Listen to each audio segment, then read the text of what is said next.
Hey, this is Buff Bagwell, and you're watching the Cards Subject to Change podcast. Check it out. Welcome back to the show. Welcome back to the show.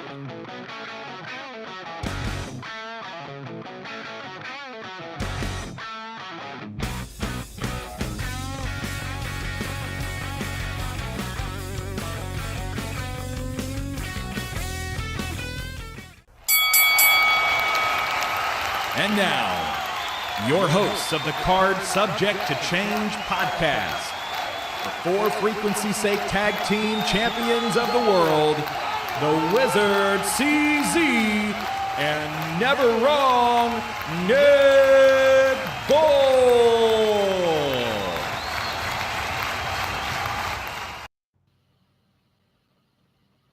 Hello, everyone, and welcome to another exciting edition of the Card Subject to Change podcast, the podcast by the fan for the fan. Of course, I'm your host, Never Wrong Nick Bull.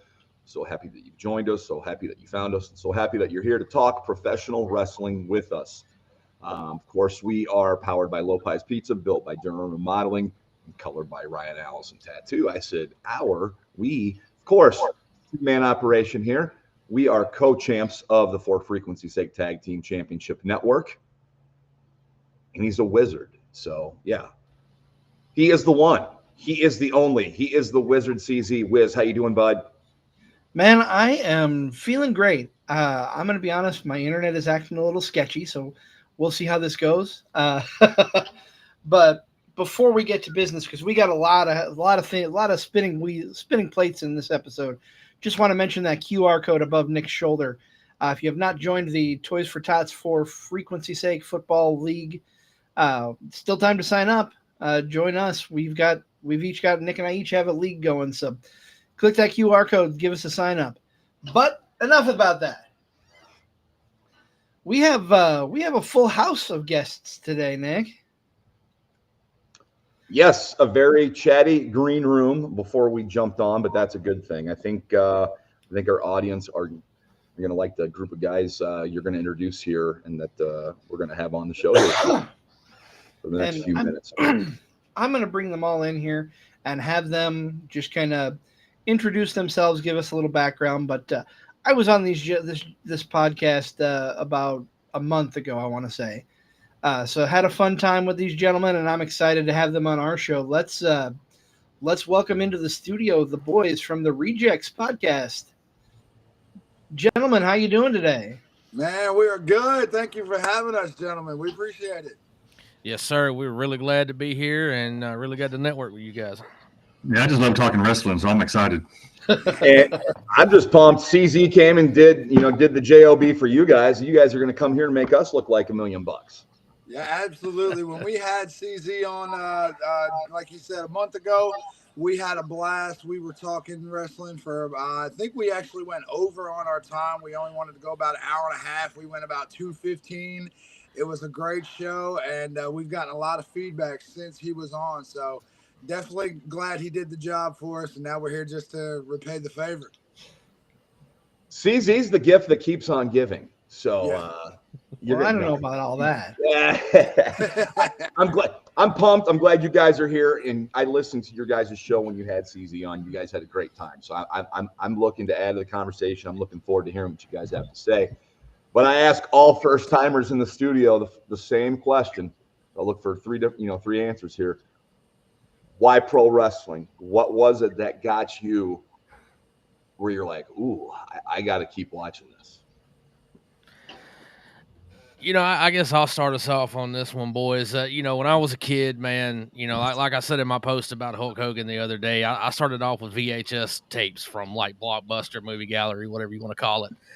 And it was all like collection videos, like WrestleMania's greatest hits or SummerSlam's greatest hits, whatever. And from there, I just, I didn't really have a love for the old school matches at that time because I was like 5, 6, 7 years old. But the more I got into it, the more I went back and watched some of these old matches, the more I really fell in love with what they were doing, especially like Ricky Steamboat and Savage from WrestleMania 3. Hell yeah. The Hogan Andre match from WrestleMania 3 with the slam heard around the world. And then Ultimate Warrior was a big big deal for me too, because ADHD and high energy music, and he ran 70-0 to the ring. So it was always just the energy, the crowd, and everything just kind of pulled me into it. Go ahead, CJ. So for me, it's just I was always attracted to the larger than life characters of wrestling. That's why I was a huge WWF fan, because they had a guy with a parrot, they had a guy dressed up like Elvis, they had a crazy guy from Mars that freaking shucked the ropes and stuff. So it's just what I liked, right? And it as a kid, it really drew me in. And in the end, the good guy always wins. And it was just something I really liked as a kid. Yeah, guys, it's a little different for me because I'm as old as WrestleMania. Every year that there's a WrestleMania, that year I turn the same age. All right, we're going in. We just had WrestleMania 41. My 41st birthday is October 22nd. My very first memory I have of wrestling was standing in front of the TV. My aunt had a picture of me while we were watching Saturday night's main event. It was like 1986, 1985 maybe. And I was wearing a Hulk Hogan bandana as a diaper because I come from the cloth diaper era, and my aunt ran out of diapers. So she used her Hulk Hogan bandana to cover my ass. Excuse my language. Exactly. But that love for wrestling has followed me my whole life. And out of the three of us, Jesse is that consummate fan, lifelong fan. CJ has the Texas roots, where he's a historian. He loves the territory days. I had an in-ring career for 15 years down here in the dirty South. So that's the mesh that we had when we got together talking wrestling, was the different perspectives that the three of us brought to the product. What did bring you three together? Karaoke. Okay. Yep. We met at a karaoke. Look, that guy up there, I don't know how your fans are saying this, but I'm pointing that way on my screen. Jesse, the redhead with the beard, he tries out for The Voice. Yeah, we're doing me and Man, this thing messes me up. Which way did he go? Which way did he go? The guy at the other end. So Jesse has tried out for The Voice, X Factor, America's Got Talent. He's tried out for all of them. He has a beautiful voice, but apparently not good enough to make it on TV yet. Apparently not. But usually when Jesse's doing a concert, me and CJ will talk about the week's events, and then Jesse chimes in, and our wives got annoyed because we were trying to hang out as adults, have fun, but all we did was talk wrestling. And they said, why don't you just do a podcast or something? And we were like, bet. That's exactly what we're going to do. Because it is, because it is just so annoying to talk wrestling at an event, isn't it? My goodness. I mean, how dare we talk about it 24/7? Yeah. You're preaching to the choir here. I'm always running angles by buddies, of stuff that could never happen. So, yep.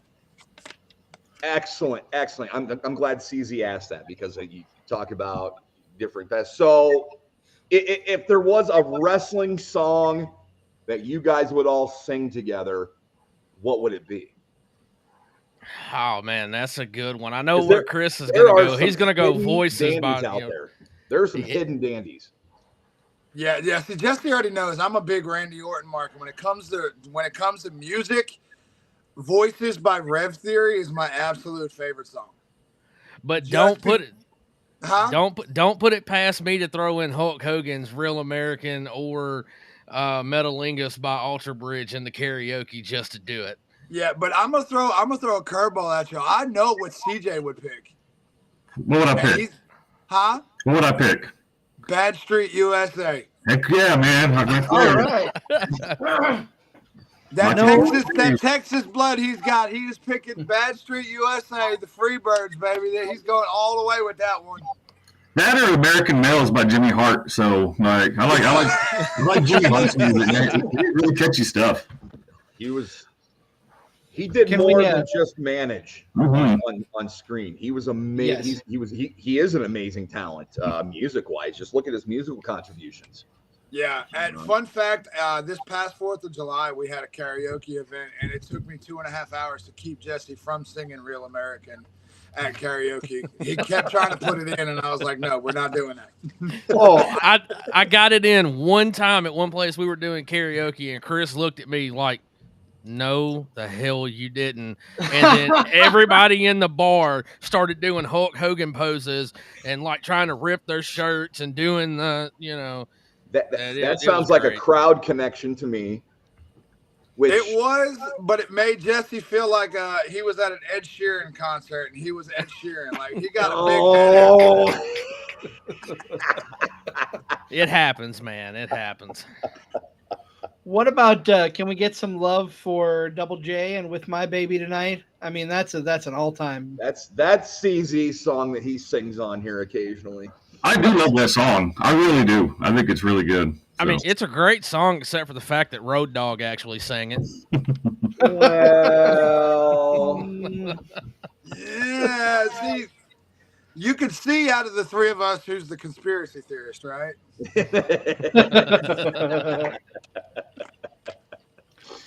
Well, I know we presented a handful of things to talk about, and we had one come up suddenly this week. I know you guys talked about it on your show. We talked about it on ours, but thoughts on Hulk Hogan and his passing? Well, we didn't get a chance to hear from CJ about it because our personal lives really affected how we've been able to go on live on our show the past couple of weeks. So, CJ, I'll let you start, and then I'll come in because we all know Jesse posted a Facebook book the other day.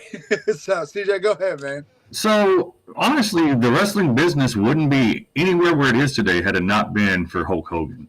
We're all flawed humans. We all make mistakes, and we've all said things we didn't mean or things we can't take back. But I think that we really judged him too harshly. I mean, he's an old dude. He said some stupid stuff, and he always said stupid stuff. But really, he motivated and inspired me as a kid. He was, and I enjoyed his material. And not only did he do it as a face, but he did it as a heel. He was able to, transcend WWE, and he's able to help make the NWO compete against WWF at the time. And you got to give the guy his flowers. You can't take that away from him because he was larger than life in two different eras. And to me, I mean, he definitely belongs in the Mount Rushmore of wrestling. Yeah, that was one of the things that I harped on when we went live Thursday night in our little tribute that me and Jesse did, was that we have to discern the difference between Terry Bollea and Hulk Hogan. Because a lot of the things that happened with Hulk in the later, the past few years wasn't a Hulk Hogan issue. That was more of a Terry Bollea as a human being. The Hulk Hogan we knew was the guy who was on our TV screens on Saturdays, Saturday Night's Main Event, the TV shows, Thunder in Paradise, the movies, preaching about, eat your, vitamins, say your prayers and train and all that good jazz. And too many people these days are trying to vilify him like the other wrestler that I dub He Who Must Not Be Named. And it's two different scenarios. Hogan owned up to the things that he did wrong, regardless of the fact that he canceled a union that would have revolutionized wrestlers in the industry having health benefits back in the 80s. He buried more talent than Undertaker in a buried live matches, and we know how many Undertaker actually had. He monopolized himself in the industry. As a human being, Terry Bollea was trash. But Hulk Hogan was an inspiration to so many people for so many years. 40 years, if you will. You can't take that away from the man. And Jesse, I'll let you go in a second, but on that, when we started our show, the first thing I said was, we are not here to vilify Terry Bollea. He was, we don't agree with his views. I don't personally like him as a human being, but you have to respect the legacy of the character. Yep.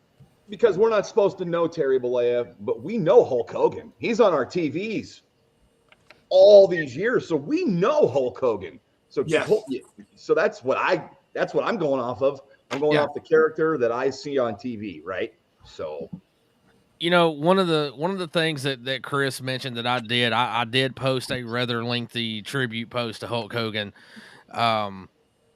Just kind of like I talked about earlier with the tape trading and all of that back in the day, and how he was, the hero for me back then. This was one of the harder wrestling deaths, along with I'll put it up there with Eddie Guerrero. Yeah. You know, as far as impact to the business, and you know, as far as that's concerned. You know, one of the things that I got accused of off of our video, Chris and CJ, was that I was making excuses on behalf of Hulk Hogan. No. I was not making excuses. I was trying to separate the entity of Hulk Hogan from the person of Terry Bollea. Like Chris said, everybody deserves a second chance. I'm not saying that Hulk Hogan may have been the most deserving person of a second chance, because he really did do some messed up stuff and say some messed up things. But in the end, he actually fixed his relationship with Brooke, as far as I know. I think he and Nick were actually on somewhat decent terms from what I've seen, which was a drastic change from what it had been for years. Yeah. So that's a testament to how much Hogan had actually changed. And if you look at his shops, like the one in Orlando or Tampa, wherever it's at, people were dropping flowers. That store's seen more business since Hulk Hogan's death than it had seen in weeks prior to that. So there's still a large fan base that is still behind Hulk Hogan. And I was happy, for one, to see Friday night that he actually got cheered by the crowd. They did a really, really nice tribute package to him at the beginning of the show. We actually had our Rejects correspondent who was there that night in the crowd, posted a bunch of pictures from the event, a couple of videos. So, you know, we were glad to be represented in that way there for that tribute. But, you know, his last appearance on WWE TV, he got booed out of the building. And it's like I told Chris, were they booed? Netflix, right? The very first Netflix episode. And like I told Chris, was it a case of he got booed because he was trying to push real American beer? Did he get booed because we didn't want to see him on our product? Or was it strictly cancel culture at that point? Well, and this is what I was hinting at earlier. I had a conversation just the other day with a guy that I actually trained a few years back. And one of the things I harped on with my training classes was, when you create your gimmick, it needs to be something you're not comfortable doing. That's the only way you get over. And I took that from Hulk Hogan. I took that from Randy Savage. I took that from the Ultimate Warrior, because when those larger than life characters that CJ had mentioned, they're not the same person that you meet outside at a restaurant or at church or anything along those lines. My character, my gimmick, Chris Rage, was a adrenaline fueled just powerhouse that wanted to beat the crap out of everybody. But if you ran into me at Walmart, I'm trying to avoid you because I don't like to be around people. I have, since in my later life, adopted a lot of traits from my wrestling character to be a better person in life, because Chris Rage had no problem associating with anybody. You know what I mean? And that was the thing that we had to discern, was Hulk Hogan did so much for all of us. We're all around the same age. We grew up with Hulk Hogan. We grew up as Hulkamaniacs. If you were a wrestling fan from 80-something to now and you didn't know Hulk Hogan, you watched the wrong product. And he tried to vilify Hulk Hogan for the things that Terry Bollea did, forgetting his entire legacy of what he did for professional wrestling. And I just want to apologize to Chris real quick for the video package I put together for the tribute that we did to Hulk Hogan. I took a very special clip of Ultimate Warrior's last appearance and edited it down to the Every Man's Heart once beats its last beat, that segment of it. And then I put a Hulk Hogan image at the end of that. And it got kind of emotional for a minute just between the two of those, and Chris kind of called me an a-hole. I did. Y'all know what it's like when you're trying to start your show, you're getting in that mindset, you're ready to go, and he hits me right in the heart with a dagger, and I was like, you.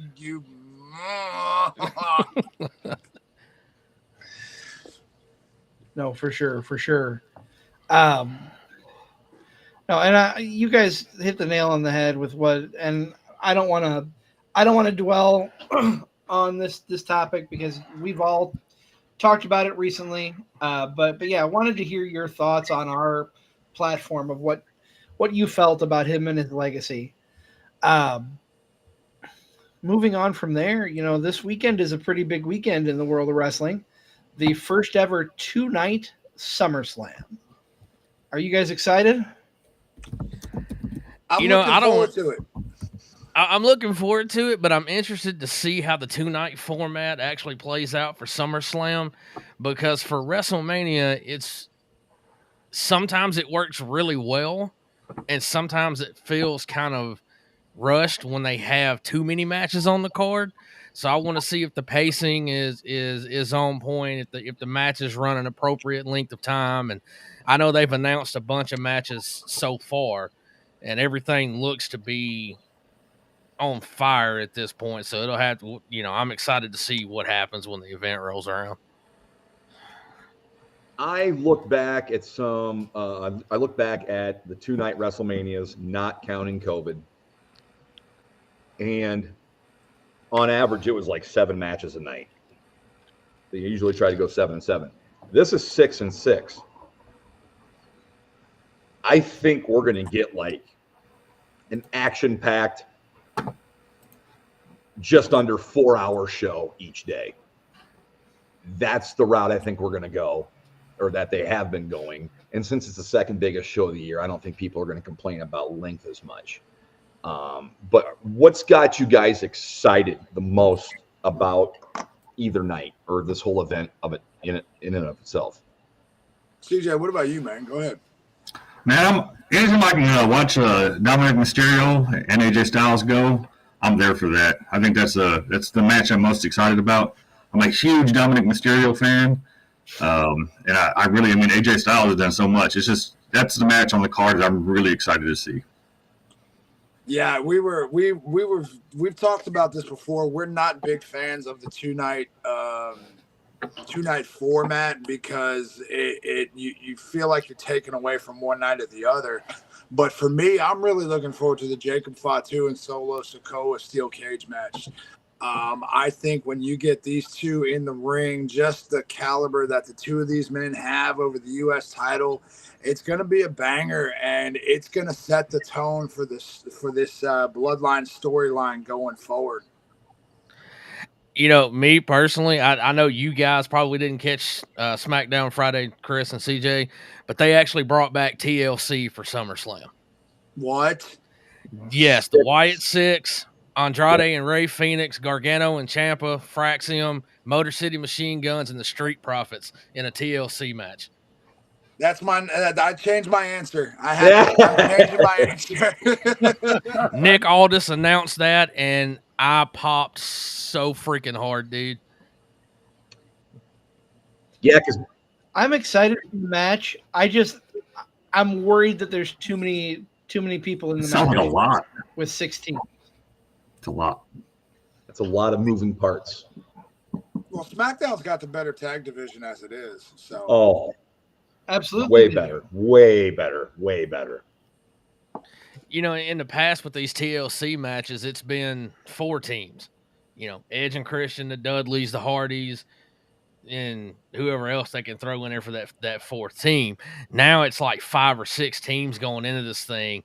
So I'm interested to see how they actually kind of behind the scenes play this out and how the match plays out because of so many moving parts and all the spots that are going to happen. Because if you think Fraxium ain't doing some ladder spot, I know. It kind of makes you wonder, and we ask this every once in a while on our show, who, I'm going to phrase it, and I don't mean literally, but who is coming out of this match as a dead man? Who's taking the worst bump of the night? In that match or just period? In that match. I feel like if I had to pick somebody, only because of his athletic ability and what I've seen him do before in ladder matches, I'd have to pick Montez Ford. That man takes a beating, but he also self-inflicts it because he is probably one of the most underutilized and overly athletic superstars on the entire roster. If they split him and Angelo Dawkins, and gave him a push, he would be a main event caliber champion like that. Personally, I think Ray Phoenix is made in this match.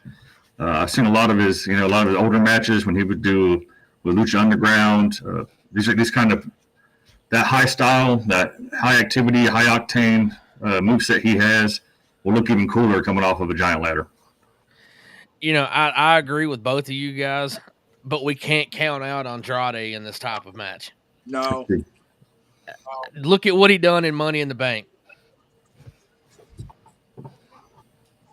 Are we Yeah, not going to if talk I'm about not rooting- Go ahead. Go Nick, ahead. sorry. Go ahead. Are we not going to talk about Gargano and Ciampa, though? I mean, those guys have been putting on bangers since NXT. They are two of my all-time That's favorites. easy. Gargano in Easy. particular is in my top 5 at the very, if not the top 3. He's just outstanding. I love everything he's done, and not only his tag team matches with Ciampa, but their rivalry.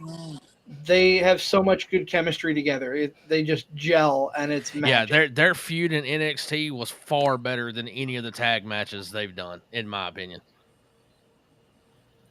That match where they stripped the ring down to the damn boards and were doing spots on the boards. Oh yeah. I'm kind of I like Fraxium. I would like to see them win here, but I think the sentimental favorite here is Andrade and Ray Phoenix.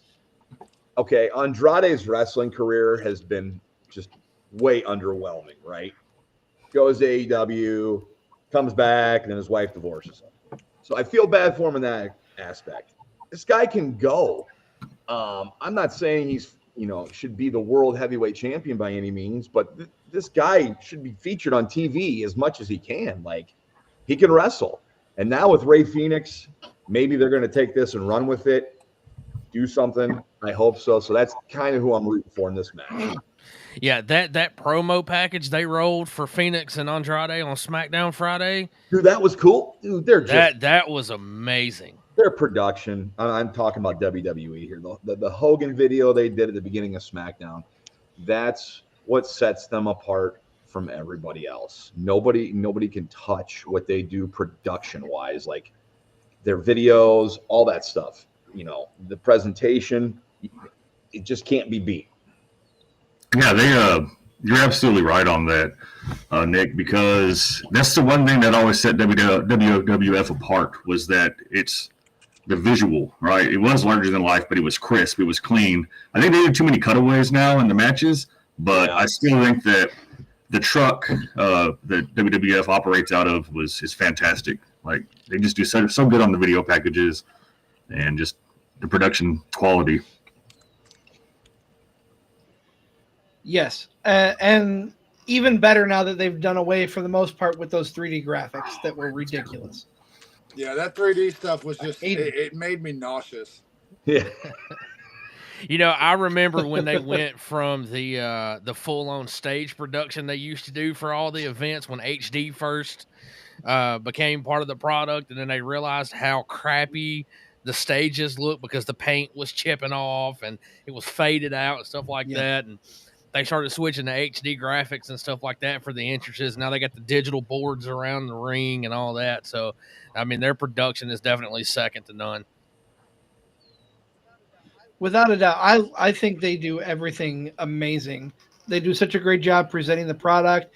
And now that they've incorporated the drones, getting those different camera angles, it's phenomenal. There's no other way to describe it. And it's added a layer to at least to one guy's actual gimmick. When Logan Paul brings out that little handheld drone and it makes it a part of his match. Like, there's one thing that we all agree on our show. We hate Logan Paul as a human being, but as a WWE superstar, he's money. He's money. He's got the look. Yeah. He's got the in-ring ability. He gets over as a heel, and the camera spots that he does, like he used to do the phone. Now he has the drone. It's beautiful because it gives a whole new visual aspect to a wrestling match.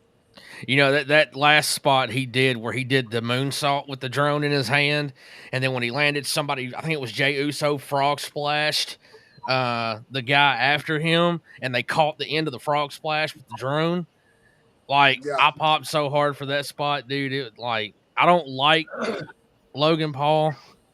I'm really hoping Jelly Roll beats his ass at SummerSlam. I don't understand Jelly Roll's entrance music from Friday night. I really don't. Because he came out to Who's Your Daddy by Toby Keith. Wouldn't he come out I to missed one that. I of his own haven't seen songs? When the entrance music started playing, I was like, who is coming out? And then Jelly Roll comes out, and I'm like, why is he coming out to Who's Your Daddy by Toby Keith? You know, I'm glad we're talking about Logan Paul and Jelly Roll, because let's just address that elephant in the room. What do you guys think about Jelly Roll being a competitor, or any celebrity for that matter? So I'll kick off. As a business guy, I totally understand it and I get it, right? It's cross marketability. They have to answer to shareholders. This is how you get your product out to new sets of eyes. However, as a wrestling fan, I don't like it when they take the place of a wrestler off the card, right? So you got two guys. Sure, Paul, he's a legit wrestler now. I mean, we can't take that away from him. He's main roster all the time. But you have two guys that haven't really been in the business that long, and they're going to be, I mean, they're going to really have to choreograph this match or they're going to be exposed. Yeah, we look back at the history of celebrities who have made appearances in WWE, and you go back to the old WrestleManias when, like, Cyndi Lauper, Muhammad Ali, Ozzy Osbourne, you know, the late great Ozzy Osbourne, all the way up until when we had the co-host of Raw, and you had guys like Seth Green, and you had, you know, other guys coming in doing things. Jon Stewart was there at one point, had beef with John Cena or whatever.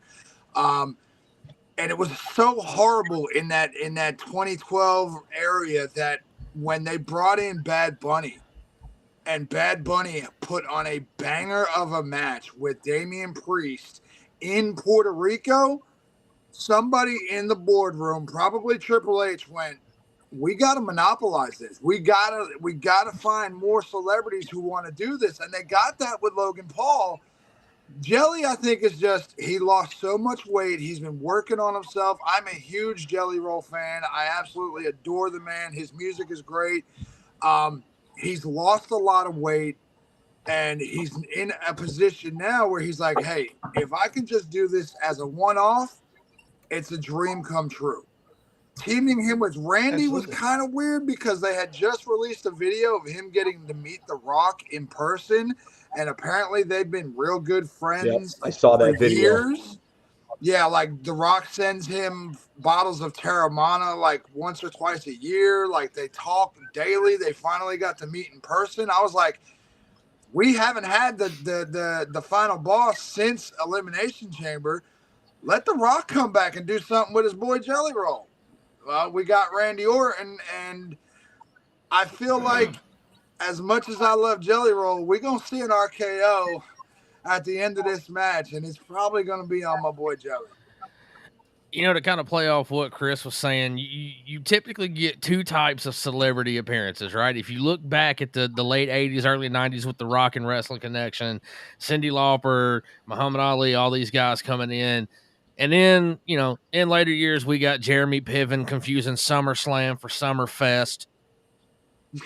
We got Snooki, who, don't get me wrong, threw a pretty mean back spring elbow.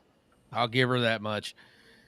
And then Bad Bunny comes in and throws a bunny destroyer on Damian Priest and blew my mind. And then Logan Paul comes out from day one and looked like a main event superstar on day one in his first match. Let's not forget, Logan had a world title match in Saudi Arabia, his third match in the company. Yeah. Against our tribal chief, Roman Reigns. Logan. After Logan's first match, I'm like, yeah, he's not a celebrity anymore. It just seems like they've done it forever, and they're going to continue to do it. So I guess we enjoy the good ones that we get and just kind of cringe through the bad stuff. Did any of you guys see the spot they did on Jimmy Fallon with Jelly Roll and Randy Orton and Drew McIntyre and Logan Paul?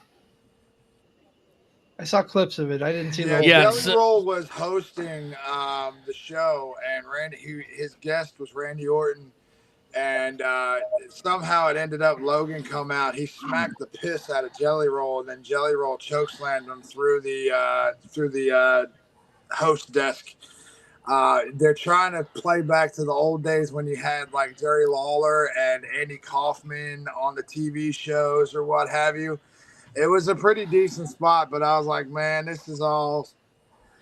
Yeah, but come on, Drew didn't have to drop the one line about "I'm glad Jelly Roll finally saw his you know what after 2 years." Yeah. That's Drew, though. He's money these days. Like, you know, his work on the mic has gotten so much better since the Chosen One days. I just wish he'd come back with that music. Broken Dreams. Yep. Yes, that would be awesome.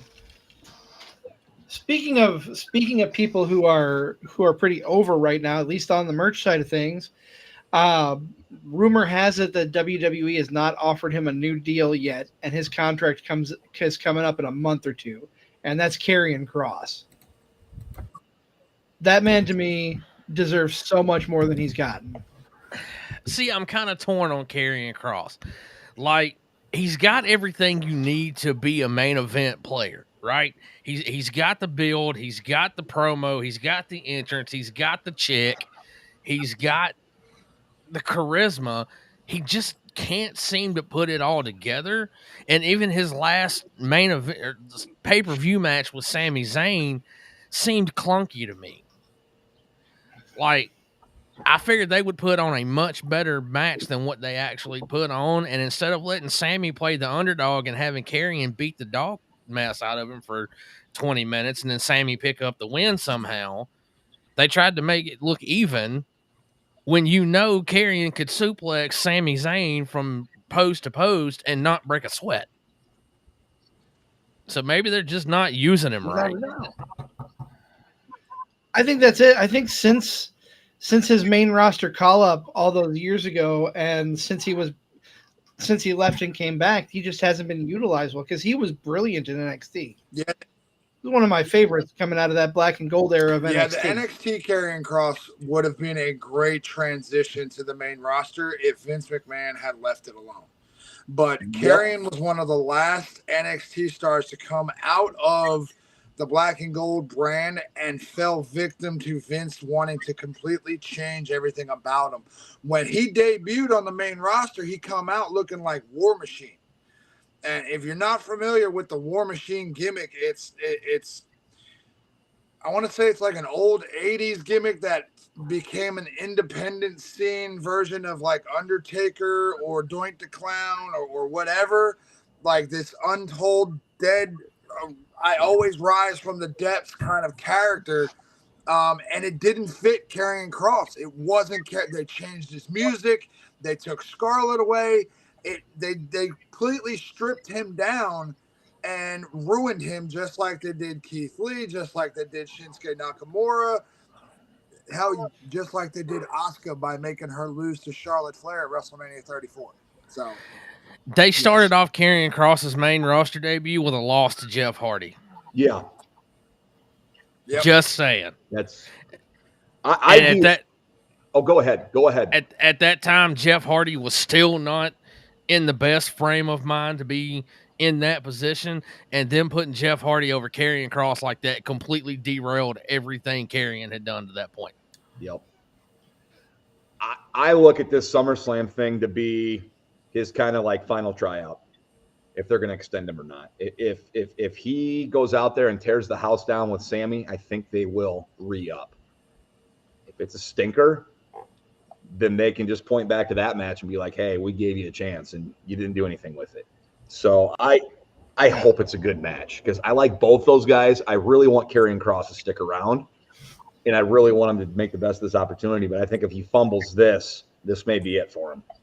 Yeah, but let's be honest here. If he does end up leaving WWE, the brass over in AEW will have him in the world title picture within 2 weeks of him being cleared to wrestle again. Like as soon as that 90-day no compete is up, someone will bring him over to AEW and he'll start feuding with Hangman Adam Page or somebody. He'll have Scarlett, and they'll give him the creative control over his gimmick like he wants, and he'll be world champion within 6 months of being in AEW. I can see that. Or he goes to TNA and does the same thing and still gets to come back to NXT. Just saying. You're not wrong.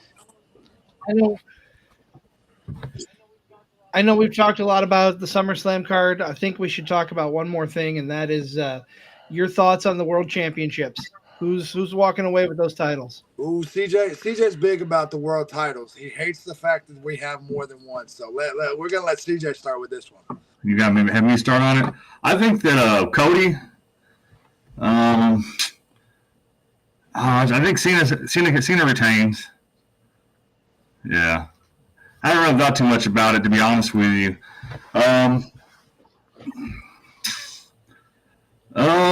I think Gunther walks away with the championship. He'll beat CM Punk. It'll be a good match, though. Yeah, I don't think we see a whole lot of title changes at this SummerSlam, except for maybe some of the undercard titles. I think Becky Lynch will lose the IC title to Lyra Valkyria. I think they took it off of her just to kind of mix it up a little bit. I think her being the first IC champion was supposed to be in the books. I think we'll see new tag team champions. I don't know if Jacob will take the U.S. title back. I think we'll see a return of Tama Tonga, and that'll fully cement Solo's bloodline. But I think as far as the world titles go, I think Gunther is going to retain. And if I'm jumping the gun and you guys are going to want to talk about this later, I'm sorry. But if the rumors of Seth Rollins' injury being fake just so he can cash in at SummerSlam is true, Seth will walk out as the World Heavyweight Champion. But Cena's not dropping to Cody Rhodes. I don't think Cena drops until December. Chris, you read my mind. I think you could see the wheels in my head turning. I don't think Seth's injury is real. I think it's I don't either. They've been too quiet about it lately. Think about it. There's not been a single dirt sheet report that Seth has had any kind of surgery. WWE's not providing updates during their shows about it.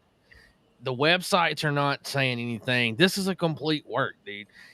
If CM Punk wins this match, Seth cashes in. I think Seth cashes in either way, though, because it's too coincidental that the Monday after Seth's injury, they're live from the BJCC down here in Birmingham, Alabama, which is also where Dr. James Andrews has his office. Everybody knows that sports injuries come straight here to Birmingham, Alabama. And I'm telling you, these sports fans down here will do everything they can to catch pictures of superstars. It don't matter if they're broken, bleeding, or dying. If you're in Birmingham to see one of our doctors, somebody's trying to get you paparazzi style. And nothing's come up about Seth. I mean, Chad Gable had shoulder surgery, and 10 minutes later, his picture was on Facebook. Yep. With his shoulder wrapped up. And then they put Kaiser in as El Grande Americano. Andy got over. Facts. In the words of CJ, it's the damnedest thing. They put a German in a gimmick making fun of a Mexican wrestler. Love it. That a white guy is running. Yep. And the crowd is loving it. That is wrestling. Now they can have a match against each other on who the real El Grande Americano is in the future. Can't wait. They tried this with Sin Cara, and it did not. A mask versus mask match between both El Grande Americanos. Yeah, exactly. Can we just get a third one to come in and ruin the match so we never see? Yes. What is this, Doink and Dink the Clown? I mean, come on. What is this, WrestleMania 9? Steve Kern comes out as Doink the Clown so he can take his place? That's the You bring back Ted DiBiase and do the cloning storyline again. That's what you do. So I have the real Undertaker. There we go. Oh, man. Gentlemen, we're going to take a quick pause. We have our contractually obligated promotion for the Toys for Tots Fantasy Football League.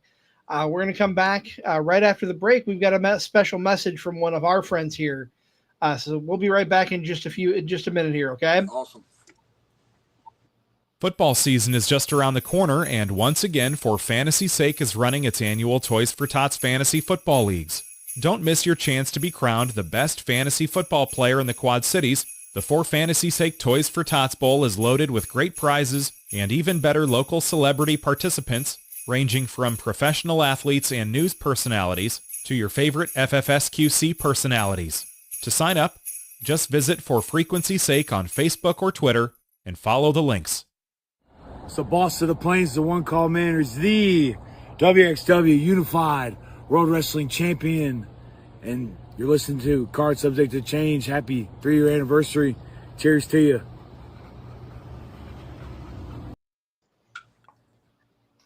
Hey everybody, this is Augustus Draven here to wish a very happy 3rd anniversary to the Card Subject to Change podcast.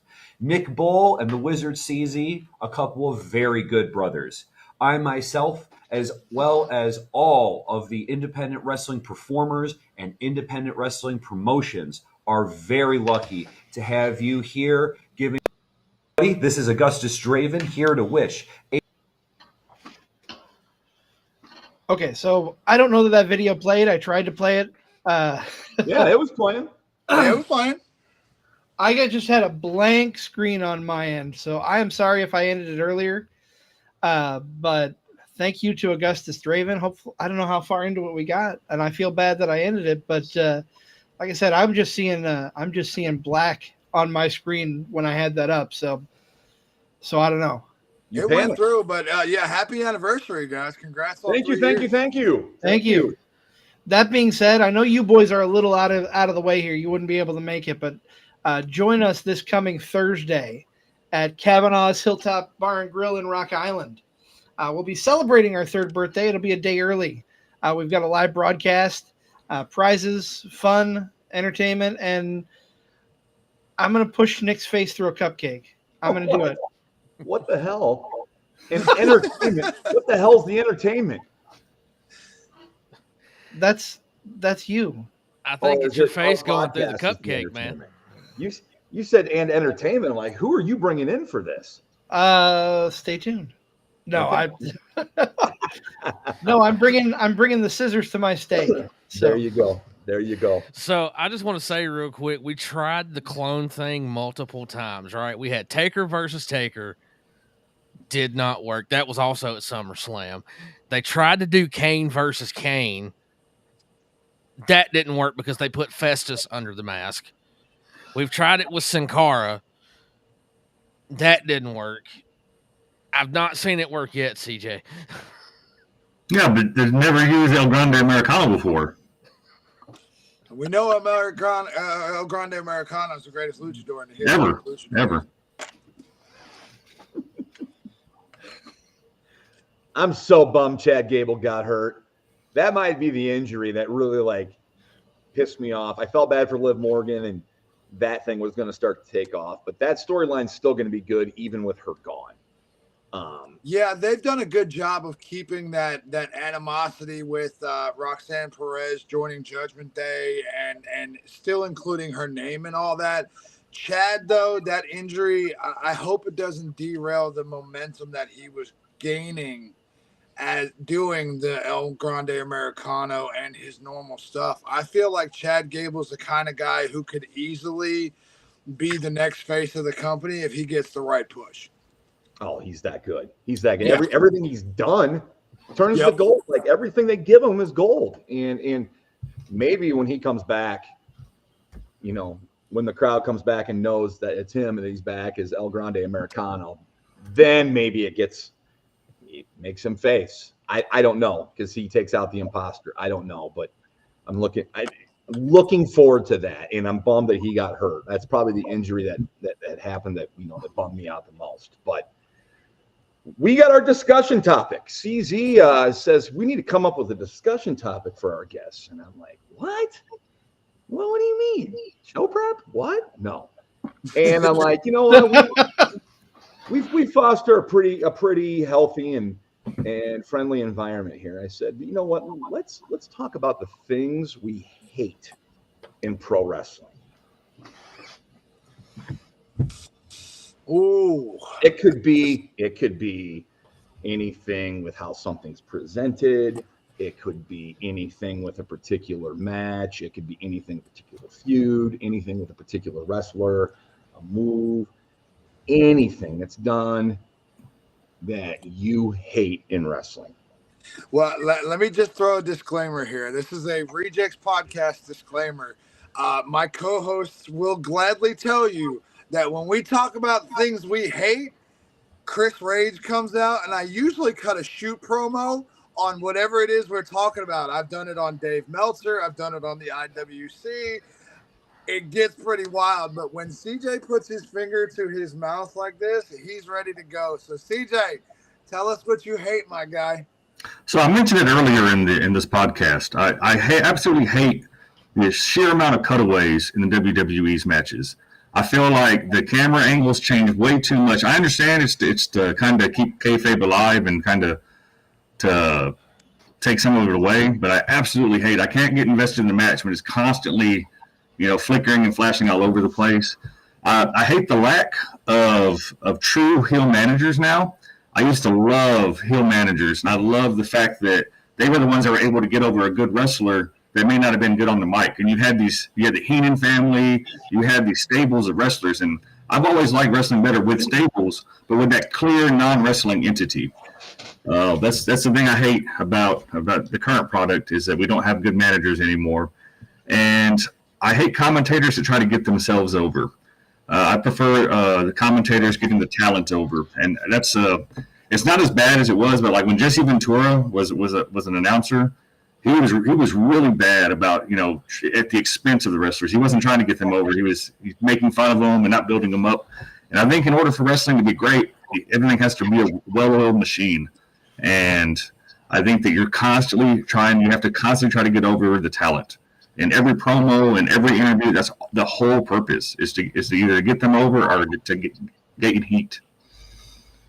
Unless that Jesse Ventura thing is part of their gimmick, like it was for Bobby Heenan when he was on commentary, because Bobby Heenan would make fun of any and everybody. Only the faces. He would only make fun of the faces. And Stu Hart predominantly.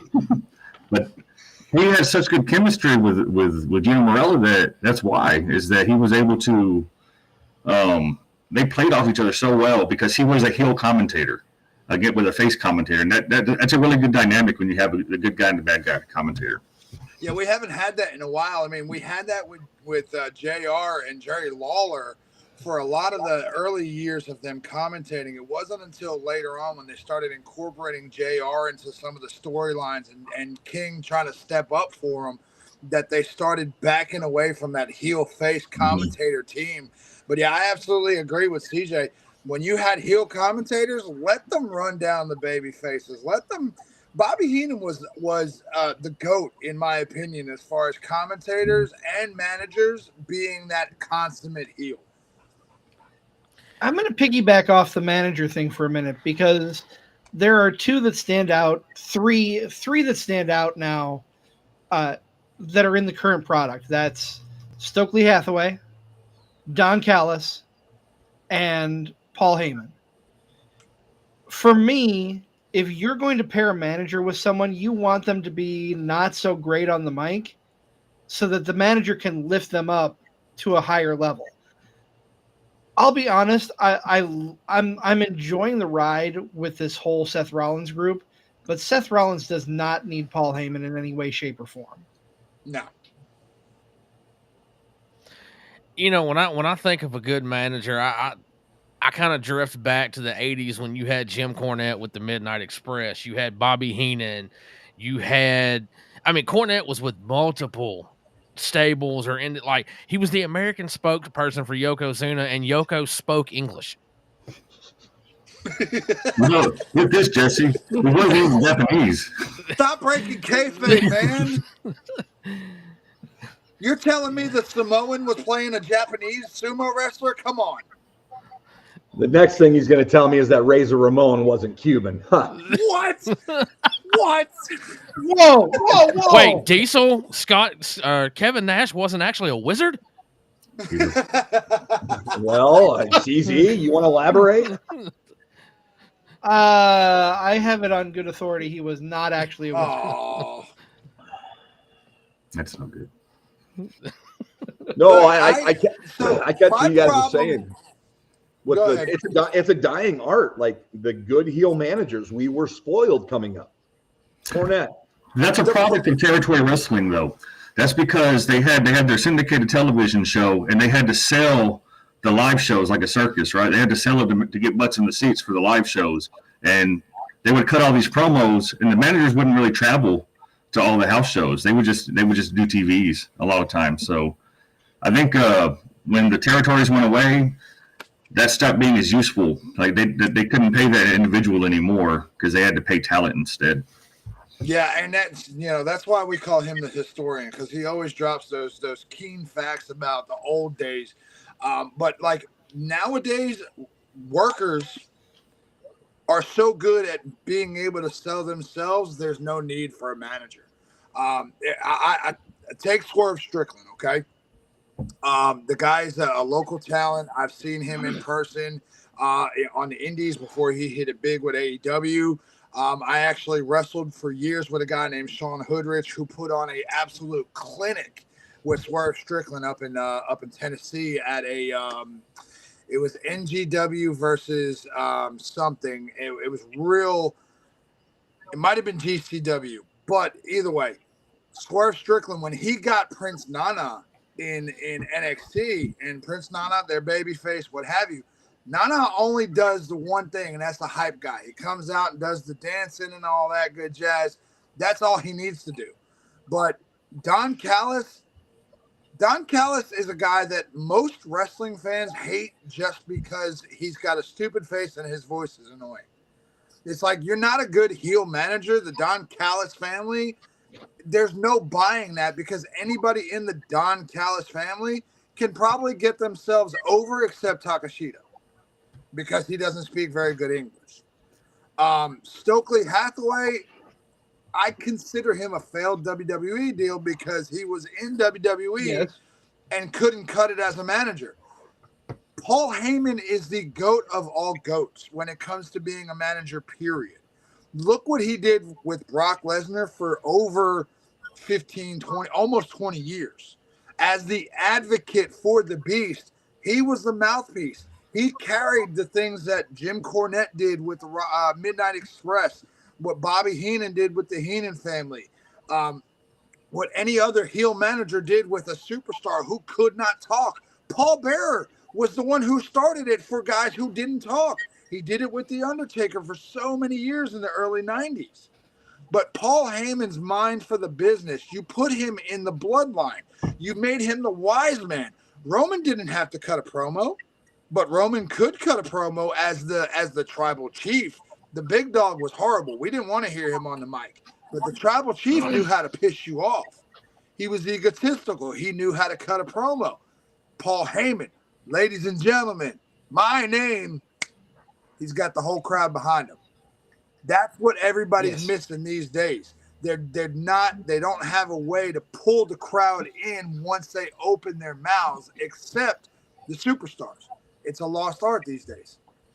You know, and let's not forget, as far as Taker is concerned, his first manager was actually Brother Love. We don't talk about that. We don't talk about it. But, and that's why we don't talk about it, because it wasn't that good. Look, I love Bruce Pritchard. I love what he did for the business. Brother Love was absolutely horrible. He had his little show, I love you. We forget purposely that he was the one that had Taker first. No, sir. We don't talk about that. Let me ask you guys' opinion on this. Is it possible at some point in time that we could see a resurgence of managers, of good heel managers? If someone's built up right, is it possible that we could see some comeback in the future? Or is that a thing of the past? Man, Unfortunately, I think it's a thing of the past. I don't necessarily seeing it make a big comeback. Not to say that certain groups won't have them, but outside of Paul Heyman and WWE, who else could you bring in that would be believable in that role?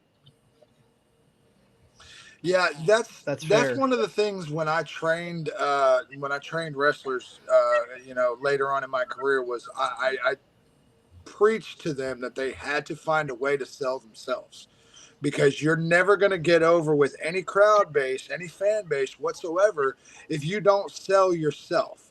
And selling yourself isn't just being able to get on the mic and be able to cut a good promo.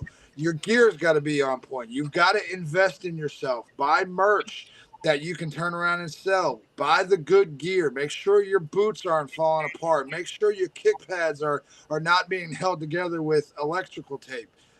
I'm a victim of that. I did it for years. But I don't know if we'll ever see that unless we get that gimmick that needs a mouthpiece. Kamala couldn't talk. Taker didn't talk for years. Kane couldn't talk. And CJ knows more about those heel managers and those managers period back in the day. CJ, what do you think, man? I don't think it comes back, mainly because, like I said, a lot of times your good managers were actually, they were office. They worked for the promotion. So as these journeyman wrestlers would go territory to territory, they didn't necessarily learn how to, pull in the crowds. But you have these managers, I think Continental did a great job with it, like the Jarrett territory. They would come in and they would just hype up the next big man to go against the King. And they would just hype the match like that. So you didn't really... The wrestling business today doesn't need the mouthpiece managers like it used to. It's something that we'll remember and something that we loved, but it's not something that is affordable to bring back. There's no reason. How are you going to make it in the business as a manager today? No one's hiring the next bad, awesome manager because they're too busy looking for the next awesome talent. Right. Absolutely. Chris, if I can piggyback off of something you said, talking about, teaching the younger generation to promote themselves, to bring themselves up. This is something that I feel strongly about. It's something that I don't think happens enough, and I hate that it doesn't happen enough. I wish more indie talent would utilize social media in ways that it can be, because there can be so much more.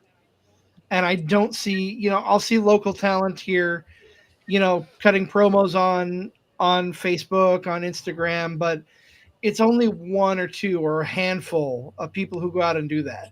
Are you telling people to utilize social media? Is that something you're incorporating when you're teaching the new kids? So that the last training class I had was back in 2009. Social media was still in its early stages, but we did utilize it a lot to promote our shows. The fact that we now have TikTok, Instagram, Snapchat, all different kinds of streaming platforms for these superstars or these wrestlers to utilize to get themselves over, it is beneficial. But a lot of guys, they lose themselves in their own personal lives that they forget to do that. You can cut a promo video for a show and it takes you less than 30 seconds if you do it right in one take. It could take you 10 minutes to do 3 or 4 takes before you get your promo right. It's a lost art being able to go on the fly. That's why WWE has writers, they have producers, they have agents. Most guys will work for days on end before their live match goes, where the indies, the 5 of us be sitting in a locker room and I got a match with Nick and he looks at me and goes, "Hey, what do you want to do tonight?" I'm going to look at him and say, "What's the finish?" Well, the promoter said you're going to hit me with the RKO. All right, I'll see you out there. I'll call it as we go. That's going on the fly. If he trusts me enough to carry him through the match, all he's got to do is make sure them ears are open. We're gonna have a 6-star Dave Meltzer match. By the way, F Uncle Dave, we don't like him. But But too many guys rely on doing things. All right, so listen, CZ, you and me are wrestling tonight. We're going to get in the ring. We're going to lock up. I'm going to take the headlock. You're going to shoot me off. I'm going to take a drop down. You're going to cross over. And then I'm going to get up, give you a hip toss, arm drag, body slam. You're going to powder out and start bitching at the crowd. And that's just the first minute of the match. We can't do that these days. And these guys need to know that they can do that with social media. I can pick up my phone and say, CZ, last week during the main event, you interfered in my match. You cost me the world title. Next week, when I hit the ring and my entrance music is done playing, you better make your way out and face me like a man because you deserve the beating that's coming to you, sir. That's all I need to do to get over as the guy who's going to beat you up next week. So as far as social media presence is concerned, I got 2 words: Zack Ryder. Woo, woo, woo. Yep. Yeah. Zack Ryder is a self-made social media megastar. Yep. Well, Matt Cardona now, if you know, Yep. you know. I'm waiting on him to come back to WWE as Matt Cardona. I want to hear the entrance music start off with the woo woo woo, and then the record scratch, and his actual music starts playing. The fact that his wife is in WWE and he is not, they could do a lot of things with that pairing. Just saying. Yeah. I don't like I think Chelsea they're Green. waiting. They're waiting. I don't like Chelsea Green. That's one of the things I don't like in wrestling right now. But her gimmick and everything she's doing is on point. Can we boo that man? Yeah, boo him. Boo that man. Chelsea Green is. I was gonna ask, Jesse, since we asked CJ, what do you hate in wrestling? But I guess it's Chelsea Green, and I'm like, I hate overselling in matches, period. Unless it's Shawn versus Hogan at SummerSlam 2000, whatever that was, when Shawn Michaels oversold everything. I mean, so you hate overselling. What's a recent? Give me a recent example, because I think we know the Hogan HBK. Do you remember the spot where Batista got pushed off the ring or back into the ring by Mark Henry and he flopped backwards to sell it? Oh, yeah, that was like 2013, 2014. Yeah, that's the kind of shit I'm talking about, where it's so blatantly obvious that you're trying to oversell that particular situation. A lot of people, it's kind of hard to qualify an oversell these days because everybody's kind of selling as much as possible to get everything over. But there's also a case to be made for underselling. If you start no selling in a match for no reason, unless you're Gunther, like when they had Goldberg no sell the chops from Gunther a couple of weeks ago, that kind of irritated me a little bit. It pissed me off. But it's Goldberg, and I hate to say that. I really do. But even at 53 years old, Goldberg no-selling a chop was the best thing I got out of that match. If Goldberg no-sold a big boot or a sleeper hold or a power bomb that Gunther did, I'd have been mad. But a chop from Gunther is like, I can handle that. Like, I've seen Goldberg sell a chop from Ric Flair and no sell a chop from Hogan. That makes sense. But we've all seen how devastating Gunther's chops are in his matches. I've seen him knock people off their damn feet. Like, I love it when he knocks Dom off his feet with a chop. It's great because Dom sells it just right. He does. Look, CM Punk tapped out at a live show after taking a chop. So, yeah. And that. Jesse, let me ask your opinion on this. Talking about overselling, Austin Theory and his sell of the stunner. No. Too much? So we've seen different people try to sell that stunner. We've seen what Scott Hall did at WrestleMania 17 with the camera angles. We've seen what The Rock's done with the stunner. I liked how high Austin Theory sprung on that, to be completely honest. I thought it was I thought he did it to be kind of funny. I don't think he was doing it to dramatically oversell. I think he was just being comedic at that point. It's kind of like R-Truth running out in the Royal Rumble with a ladder and trying to climb up it to get the money in the bank and then realizing he's not even in the match. I got to ask you guys, though, because you brought up Stone Cold, and if you've noticed, that's my guy. Do you guys know what the greatest sell of the Stone Cold Stunner was in history? Ooh. There's so many good ones. I'm interested to hear what your Is it thoughts are, Vince? though. Nope. Vince is the worst. The greatest sell of the Stone Cold Stunner in history was Santino Marella. When Santino stomped on the Condemned DVD and then he got a stunner, as he jumped up to sell, he saluted and took the bump. Yes. Yes. I mean, look, we could say The Rock did it the best because every time The Rock took a stunner from Stone Cold in their trilogy, he did an extra little flip or bump. But the way Santino, listen, Stone Cold, that's Steve Austin. And then he took the stunner, jumped up, and saluted as he took his bump. Greatest sell of all time. I mean, you got different guys who, okay, like Ric Flair when he does the over-the-top rope flip and then he runs back in. That's not necessarily overselling, but that's part of his gimmick now, or it was when he could do it.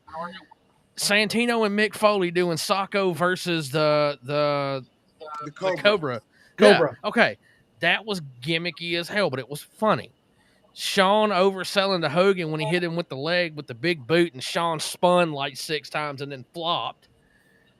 Triple H's oversell where he got hit with the boot in the corner and he kind of hesitated a little bit and he took a step and he flopped. Like, don't get me wrong, some of that stuff is for comedic effect, but some guys take it too far.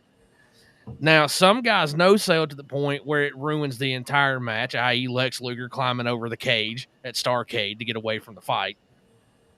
I think it was Luger back in the early days. You mean like Strickland and Ospreay versus the Young Bucks at this past All In? Yeah. Pretty much most AEW matches. That's another thing I hate in professional wrestling is AEW. Just in general. You buried the lead here. All right, what do you hate about them?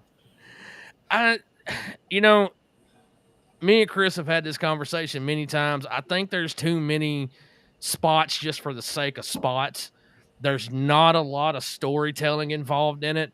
When Jeff Hardy would hit a swanton off a 20-foot ladder in a TLC match, there was a story behind it. If Jeff Hardy hits a swanton off of a 20-foot ladder in AEW, it's because they want to relive 20 years ago when it worked for WWE. Swerve taking a needle through the tongue made absolutely no sense to me. That was just cheek. My favorite quote of all time when it comes to hardcore wrestling like that comes from Jim Cornette. I can hit an MFer with a baseball bat as hard as I want to, but that don't make me Ric Flair.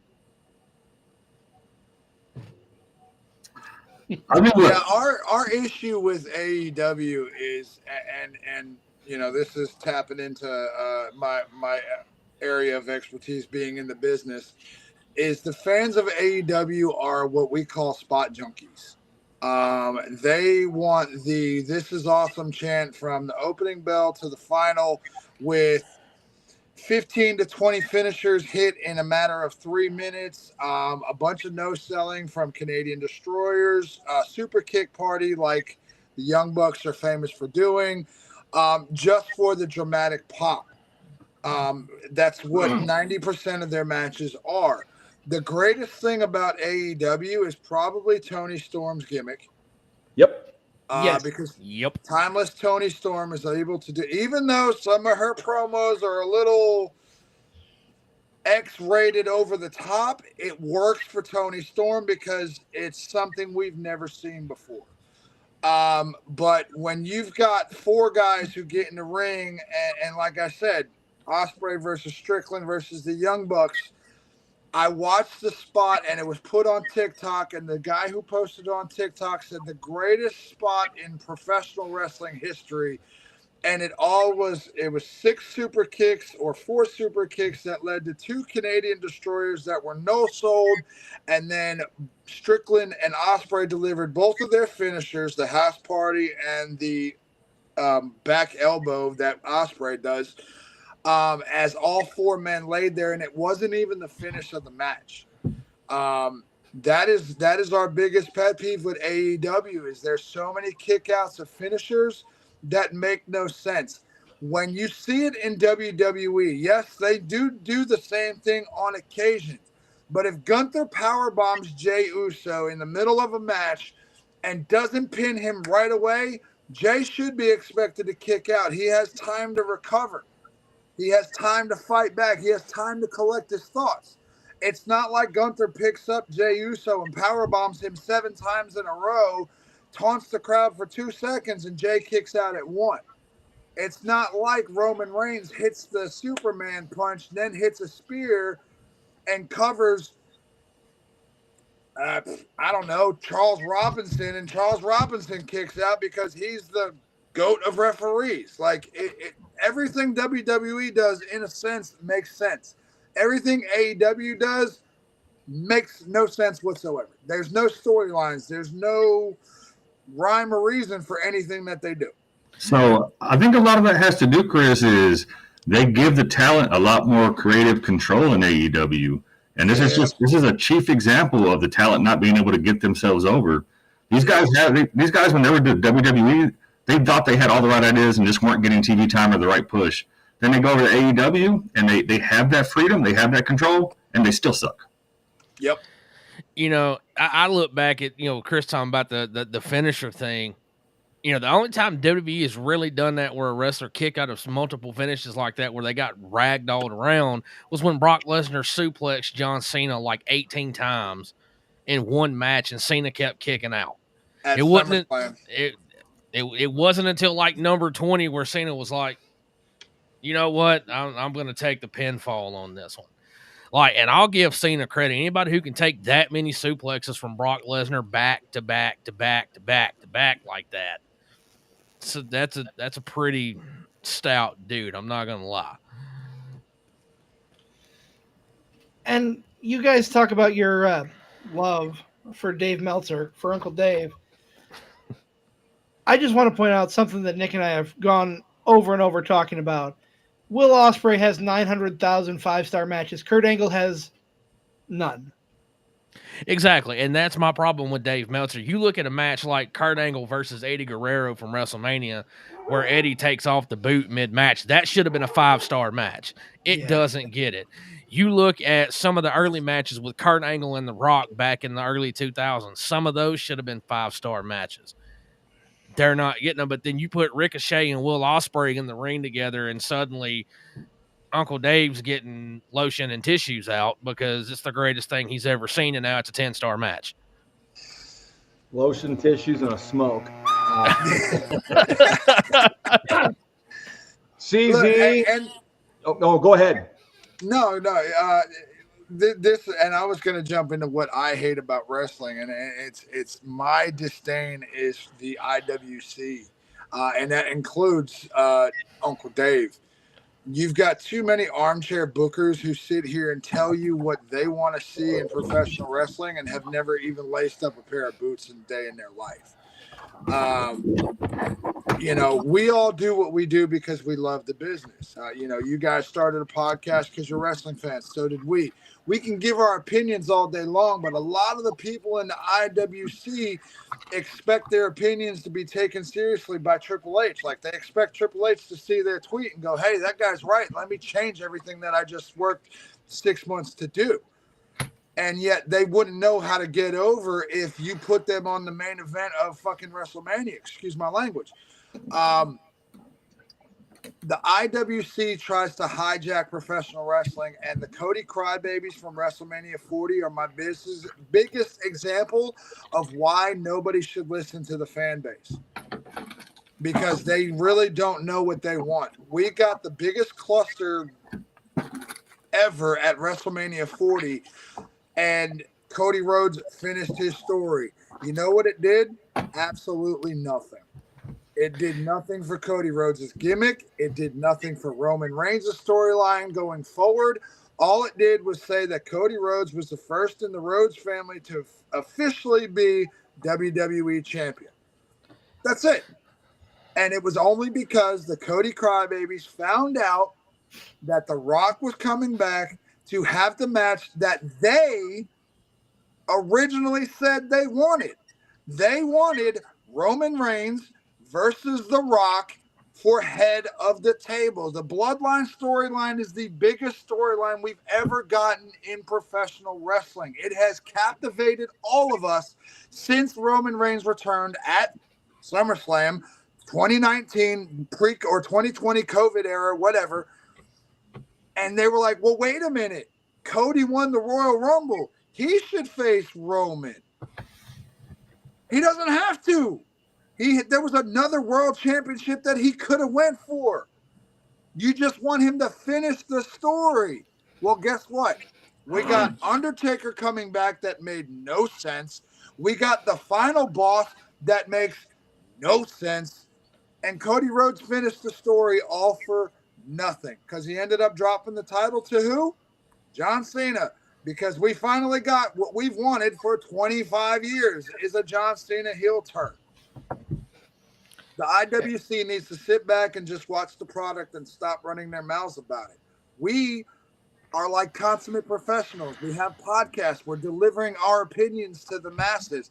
But I highly doubt that the two of you are ever getting on your show going, this is how it should be. This is what WWE should do. You're starting your sentences with, I think they should do this, or it might work if they did this.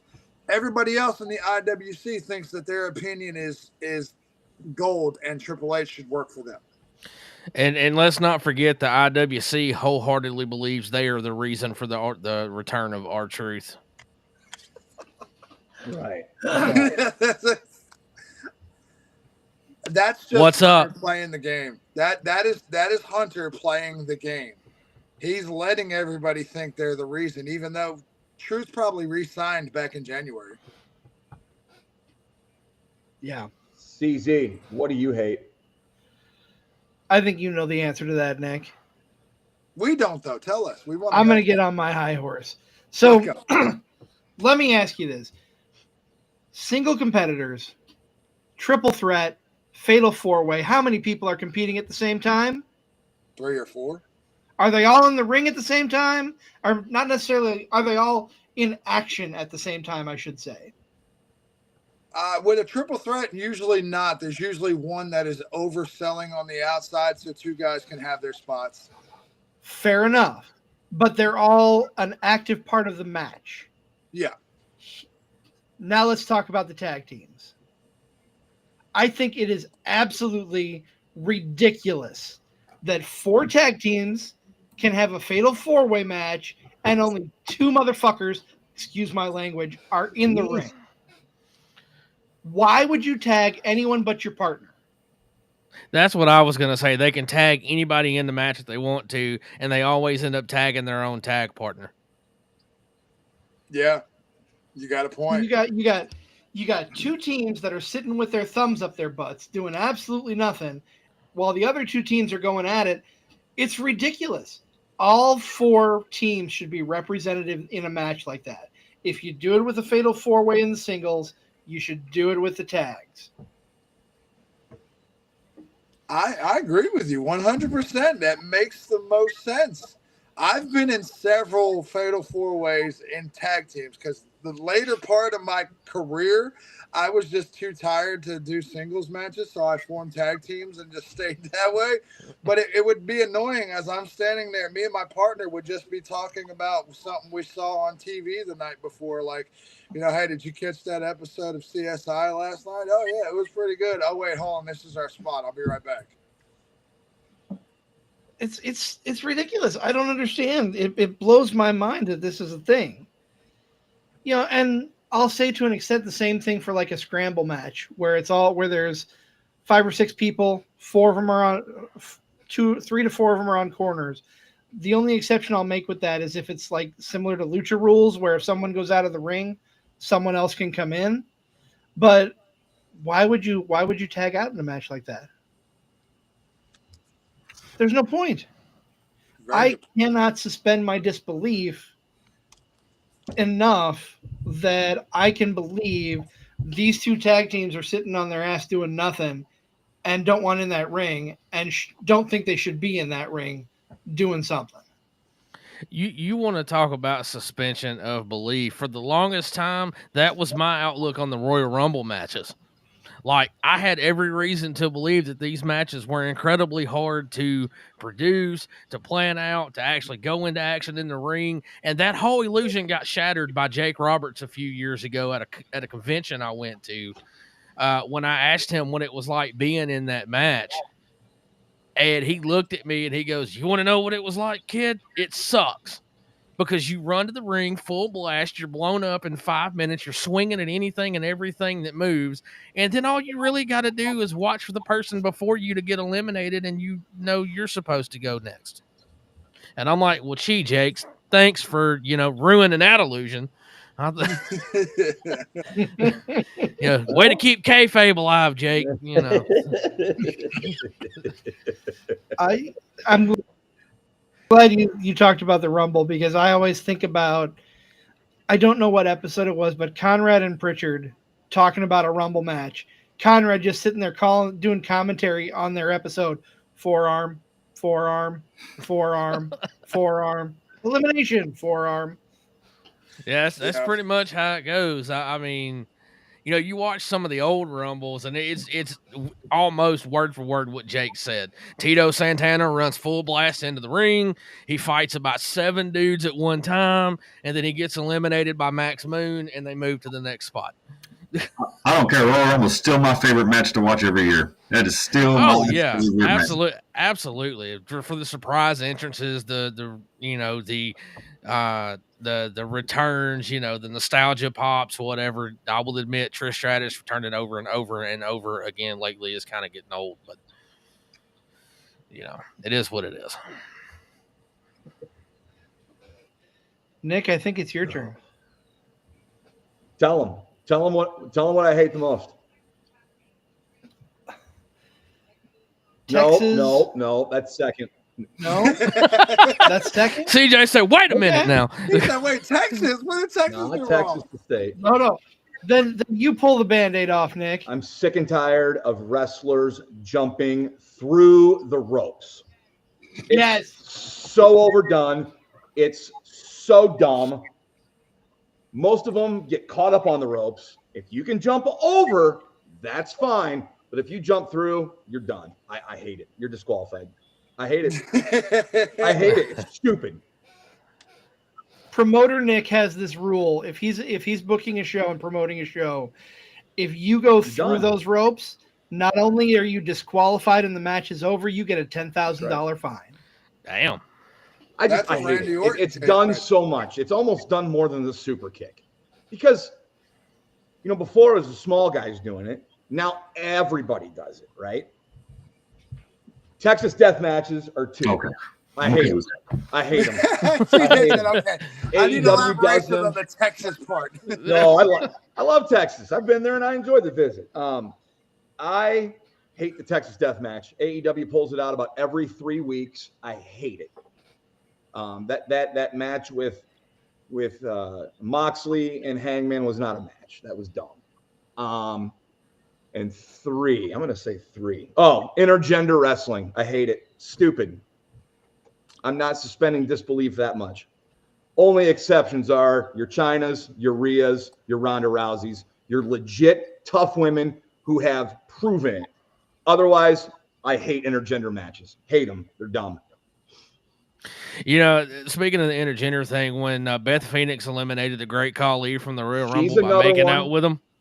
Yeah, but she eliminated him by making out with him. She didn't legitimately throw him over. She just grabbed him and kissed him. WWE where anything is possible by any means necessary.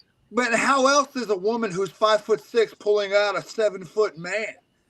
You get him to bend over the ropes to kiss you, and then you just pull him down. It's that that made sense. But at the same time, I'm thinking, Beth, your taste in men is horrible, because whoa. She likes really strong jaws. She does, because Edge has got that. Yeah, he has a thick Khali's chin. I think you could tee it up and kick a football off it. Yeah, Edge is the same way. He's huge. His jawline is His skull is huge. If I'm Edge, I never go anywhere without the Tony Chimmel entrance, though. Oh, Like everywhere I go, when I walk in the room, I want to hear the Rated R Superstar. I mean, if you're Edge, that's your ringtone, right? Absolutely. It would be mine. It would be mine. No, I just don't like. I don't like the intergender because I at some point there's going to be a spot where this tiny girl is going to. I'm supposed to believe that she could take out some 6'6" guy that weighs 320 pounds, and no, I can't suspend disbelief that much. Yeah, I get that. You guys remember when the Good Brothers had a feud with Judgment Day in their early conception, and Rhea body slammed Luke Gallows on the outside? I love Rhea to death. I think Rhea, if they ever allowed a female to wrestle for any men's titles, Rhea could do it. But she struggled body slamming Luke Gallows on the outside. And even though she pulled it off, it was like, maybe mommy's not as strong as I thought, because there are times where she struggles just to, lift Raquel or lift Nia. It's not like she's in there with Io or Roxanne or Asuka or Becky or whatever, where it looks easy. I was like, maybe we don't need to have Rhea do this, because now we're going to look at Rhea a little bit differently. The last house show that Chris and I went to, I think Chris missed this, but I was on the aisleway when this happened. There was a match between the Wyatt Six and American Made. Yep. And American Made lost that match, and Ivy Nile carried Julius Creed up the rampway, and then she dropped him. And I laughed very hard, probably audibly hard enough for them to hear me laughing. And at that point, I was, when she was first carrying him, I was like, damn, she might actually legit be that strong. And then she struggled and she dropped him, and I was like, okay, maybe not. Right. Bye. Did CZ have a run in there? Yeah, one of the cats was in the closet, and I didn't realize it, and he finally decided it's time to come out, so I'm going to be out the door until I'm let out of the room. I thought he's walking away from the show, fellas. He was going into business. CZ goes into business for himself. What are you doing, bud? I'm here. I brought up Ivy Nile, and he just had enough and was like, screw this, I'm out, show's over. Damn it, I'm sick and tired of hearing about Ivy Nile. No. But I mean, I like everything you guys mentioned. Yeah, I don't like, the problem with the IWC, the lack of heel managers, the lack of doing something for no reason or not having a reason to do it. I can agree with everything that was said here. Like, I think those are all strong points of things that we don't like. And I think it's things that, God, why can't they change them? Because it's just, to me, it just gets worse and worse. Yeah, I think that's one of those things that we're never going to get away from as far as professional wrestling goes. Professional wrestling is going to outlive us, okay? Professional wrestling has outlived our parents, our grandparents. The form of wrestling has been around for centuries. If you go all the way back to ancient Greece with the Greco-Roman wrestling that they did during the games back then. But we're always, as human beings, we're always going to have issues with anything. We're going to have issues with how things are presented to us or what we see, whether it's professional wrestling, whether it's sports, whether it's movies, whether it's TV. I just feel like it gives us something to gather around and talk about. For sure. For sure. Yeah, look at this episode of our show. We've been here for an hour and a half just talking wrestling, and I love it. Yammering about wrestling. That's what it's all about. So. Yes, sir. As we start to wrap things up, speaking about shows, tell us where, for those who don't know, where can we find you guys across the board so we can watch your programming? Yeah, so we are live every Sunday when we are not busy with our hectic, crazy lives. The summertime is hard for us. CJ's boys travel to Texas a lot, so he's in and out of town. Jesse has a lot of auditions for local voice talent things. I don't know. A lot of things can't keep us from going live every week. But Facebook, the Rejects Facebook page, we go live every Sunday, 1 o'clock Eastern, Central Time, not Eastern. And then we can be found on Spotify, Apple, Amazon. We go live on YouTube as well. We're trying to get some traction on our YouTube channel. But all of our handles, we are the Rejects 256. We have a link tree that Jesse has pinned to the top of our Facebook page, so it can be clicked on, and all of everything that he does and sends us to is all in the link tree. So most Sundays live 1 p.m. Central Time. That's when the Rejects are running their mouths for usually an hour and a half, but we end up going over 9 times out of 20. Yeah. and occasionally we'll have the sporadic episode during the week because of everything going on in our lives. We'll have to do the episodes at different times of days, usually on a Tuesday. But like Chris said, YouTube, Spotify, Apple, we're all over the place. Well, gentlemen, before we wrap things up, we have a little business to take care of on our end. Just want to promote our show. Before I do that, want to thank you guys for coming on. This has been a blast. Excuse me. Had a lot of fun talking with you guys, and I hope we get to do this again because I think this is a fun show. Yeah, next time we'll have to get both of you guys on the Rejects with us. As long as Nick is not too busy on a Sunday afternoon, we would love to have you guys join us over there. And I think we could pull something off for sure, man. Absolutely. Just make sure it's not after August. What is it? 31st that Alabama and Florida State play. No, yeah. The game's going to be closer than you think. I'm not saying they're going to win, but it's going to be closer than you think. Your quarterback's running his mouth a whole lot. Jesse, calm down. This isn't cover 2. We're not doing football yet. Relax.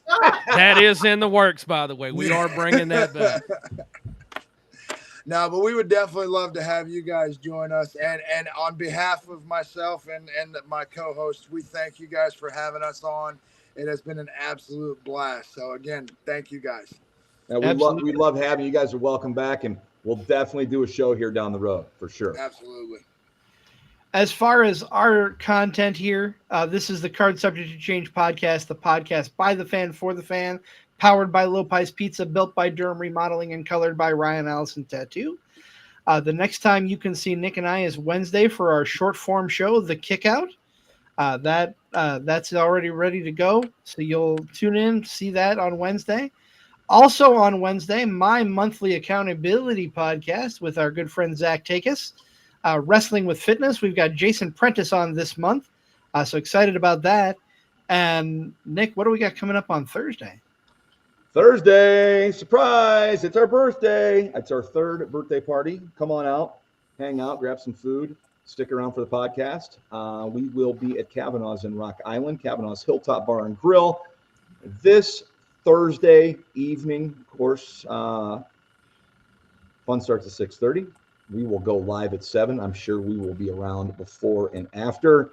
There will be prizes, so make sure you get there, grab your ticket, sign up. There will be drawings.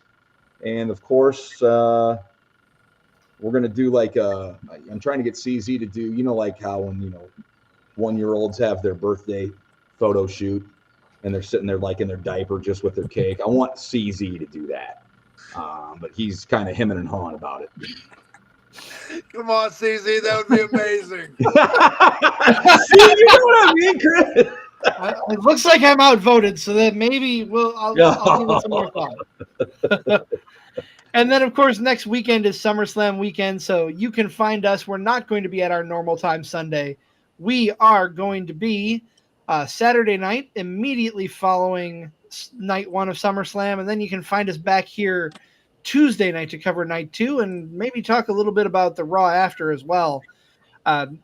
Raw after SummerSlam, not always as wild as the Raw after Mania, but it's still going to be a good time.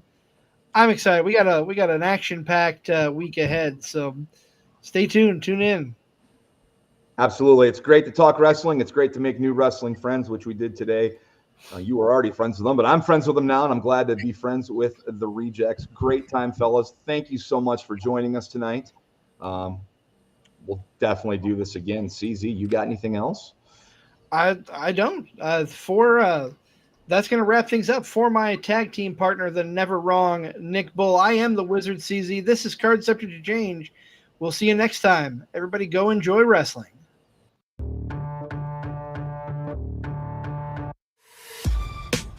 This has been a For Frequency's Sake Podcast Network production.